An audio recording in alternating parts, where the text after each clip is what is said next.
అయ్యో ఒక కాపాడుర్రి కాపాడుర్రి అనుకుంటా నీళ్ళలో మునిగిపోతున్నాడు. ఇటుకెళ్లి పడవల రప్పున పోయి ఒడ్డుకు తీసుకొస్తున్నారు. గీ అన్న సుత మునిగిపోతుంటే టైర్ వేసి గడ్డకేసిర్రు. ఇంకో అన్నకు తాడేస్తే ఒడ్డుకొచ్చిండు. బయటికి తీసుకొచ్చి ఏమన్నా నీళ్లు మింగిన్లే అని చూసి దవాఖానకు పంపిస్తుర్రు. ఈడ టక్కరై పడిపోతే ఎమ్మటే ఊరికొచ్చి నెత్తురు పోకుండా కట్టుకట్టి మొసాడకుంటే ఆక్సిజన్ పెట్టి అంబులెన్స్లకి ఎక్కిచ్చిర్రు అన్నట్టు.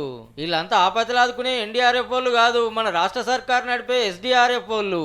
వరదలు ప్రమాదాలు అయినప్పుడు ఒక్కొక్క పారి ఎన్డీఆర్ఎఫ్ వాళ్ళు వచ్చే వరకు ఆలస్యమైతుందని మనకు సుత టీం ఉండాలని 10 బెటాలియన్లలో ఒక్కో బెటాలియన్ నుంచి 100 మంది చొప్పున ట్రైనింగ్ ఇస్తే హన్మకొండ వడ్డేపల్లి చెరువు కాడి ఇట్లా మాక్ డ్రిల్ చేసిర్రు అన్నట్టు. ఇస్రాయల్ సుత అడ్వాన్స్డ్ ఉన్నాయి. పడవలు, లైఫ్ జాకెట్లు, క్రేన్లు, నీళ్లు తోడేటి, మనుషులు పోలేని కాడికి పోయి కాపాడే మిషన్లు సుత ఉన్నాయి. అయితే ఏంటంటే సార్ ఇందులో మన దీని కెపాసిటీ వచ్చేసి 1260 కేజీల బరువును మోయగల కెపాసిటీ సార్. దీన్ని మనం 12 to 15 మెంబర్స్ నేను ఈజీగా రెస్క్యూ చేయొచ్చు సార్. మన ఒక నలుగురు తీసి 8 మెంబర్స్ వరకు దీంట్లో రెస్క్యూర్ను పెట్టుకు రెస్క్యూ చేయొచ్చు సార్. మనం ఈ మిషన్ చూస్తే గింతే ఉన్నది కానీ దీని పంతనం తెలిస్తే పరిశాన్ అవుతారు.